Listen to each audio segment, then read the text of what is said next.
Assalamualaikum warahmatullahi wabarakatuh. Sebelumnya izin memperkenalkan diri, nama saya Vesya Jacinda Abdal. Nama saya Salsia Nugra Devita. Nama saya Amanda Puspita. Nama saya Nabila Mesa Putri. Kami dari kelompok 3 akan mempresentasikan bab dinamika persatuan dan kesatuan dalam konteks Negara Kesatuan Republik Indonesia. Hakikat Negara Kesatuan Republik Indonesia. Pembahasan pertama mengenai konsep negara kesatuan, kemudian karakteristik Negara Kesatuan Republik Indonesia. Istilah negara kesatuan sudah sangat sering kita dengar, sebab nama negara kita adalah Negara Kesatuan Republik Indonesia. Jadi, istilah negara kesatuan sudah tertanam dalam pola pikir kita selaku warga negara Indonesia. Akan tetapi, tahukah kamu makna dan karakteristik negara kesatuan? Negara kesatuan sering juga disebut sebagai negara unitaris, unity, yaitu negara tunggal yang monosentris, terdiri hanya satu negara, satu pemerintahan, satu kepala negara, dan satu badan legislatif yang berlaku bagi seluruh wilayah negara tersebut. Hakikat negara kesatuan yang sesungguhnya sendiri adalah kedaulatan tidak terbagi-bagi, baik keluar maupun ke dalam, dan kekuasaan pemerintah pusat tidak dibatasi. Konsep negara kesatuan. Pengertian konsep negara kesatuan. Menurut C. Armstrong dalam bukunya A History of Modern Political Constitution, negara kesatuan adalah bentuk negara di mana wewenang legislatif tertinggi dipusatkan dalam suatu badan legislatif nasional. Kekuasaan negara dipegang oleh pemerintah pusat. Pemerintah pusat dapat menyerahkan sebagian kekuasaannya kepada daerah berdasarkan hak otonomi. Tetapi pada tahap terakhir, kekuasaan tetap berada di tangan pemerintah pusat. Pendapat C. Armstrong tersebut dapat dimaknai bahwa negara kesatuan adalah negara bersusun tunggal, yakni kekuasaan untuk mengatur seluruh daerahnya ada di tangan pemerintah pusat. Pemerintah pusat memegang kedaulatan sepenuhnya, baik ke dalam maupun keluar. Hubungan antara pemerintah pusat dengan rakyat dan daerahnya dapat dijalankan secara langsung. Dalam negara kesatuan hanya ada satu konstitusi, satu kepala negara, satu dewan menteri atau kabinet, dan satu parlemen. Demikian pula dengan pemerintahan, yaitu pemerintah pusatlah yang memegang wewenang tertinggi dalam segala aspek pemerintahan. Sistem negara kesatuan. Negara kesatuan mempunyai dua sistem. Yang pertama, sentralisasi. Semua hal diatur dan diurus oleh pemerintah pusat.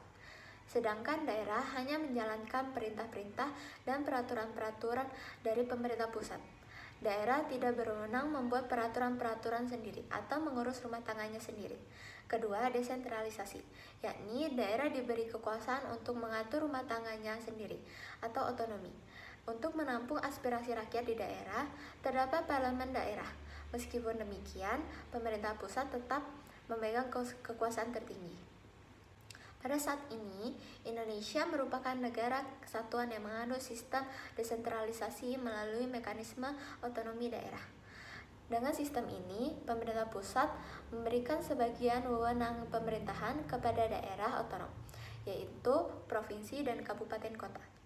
Akan tetapi, ada kewenangan yang tidak diberikan kepada daerah otonom, yaitu kewenangan dalam bidang politik luar negeri, agama, justisi, pertahanan, keamanan, moneter, dan fiskal nasional. Karakteristik Negara Kesatuan Republik Indonesia. Yang pertama, Indonesia sejak kelahirannya pada tanggal 17 Agustus 1945 telah memiliki tekad yang sama bahwa negara ini akan eksis di dunia internasional dalam bentuk negara kesatuan. Kesepakatan ini tercantum dalam Rapat Badan Penyelidik Usaha-Usaha Persiapan Kemerdekaan Indonesia atau PPKI dalam menyusun kontribusi atau undang-undang yang tertinggi dalam negara. Yang kedua, pembentukan negara kesatuan bertujuan untuk menyatukan seluruh wilayah Nusantara agar menjadi negara yang besar dan kukuh dengan kekuasaan negara yang bersifat sentralistik. Tekad tersebut sebagaimana tertuang dalam alinea kedua pembukaan Undang-Undang Negara Republik Indonesia tahun 1945. Yang ketiga, perubahan Undang-Undang Negara Republik Indonesia tahun 1945 mengukuhkan keberadaan Indonesia sebagai negara kesatuan dan menghilangkan keraguan terhadap pecahnya Negara Kesatuan Republik Indonesia. Pasal-pasal dalam Undang-Undang Negara Republik Indonesia tahun 1945 telah memperkukuh prinsip Negara Kesatuan Republik Indonesia dan tidak sedikit pun mengubah Negara Kesatuan Republik Indonesia menjadi negara federal. Selanjutnya, bukti nyata yang menyatakan bahwa Indonesia merupakan negara kesatuan. Yang pertama itu terdapat pada pasal 1 ayat 1 Undang-Undang Dasar Negara Republik Indonesia tahun 1945 yang berbunyi negara Indonesia ialah negara kesatuan yang berbentuk republik. Yang kedua, terdapat pada Sumpah Pemuda yaitu satu nusa, satu bangsa, dan satu bahasa persatuan yaitu bahasa Indonesia. Pasal-pasal yang menyebutkan tentang Negara Kesatuan Republik Indonesia.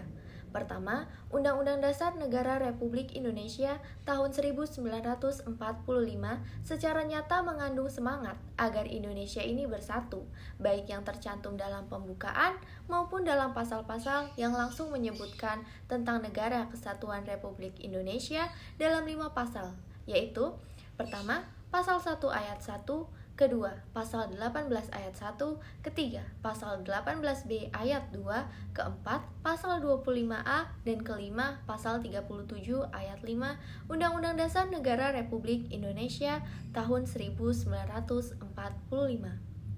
Kedua, serta rumusan pasal-pasal yang mengukuhkan Negara Kesatuan Republik Indonesia dan keberadaan lembaga-lembaga dalam Undang-Undang Dasar Negara Republik Indonesia tahun 1945 serta dipertegas dalam alinea keempat pembukaan Undang-Undang Dasar Negara Republik Indonesia tahun 1945. Ketiga, karakteristik Negara Kesatuan Indonesia dipandang dari segi kewilayahan.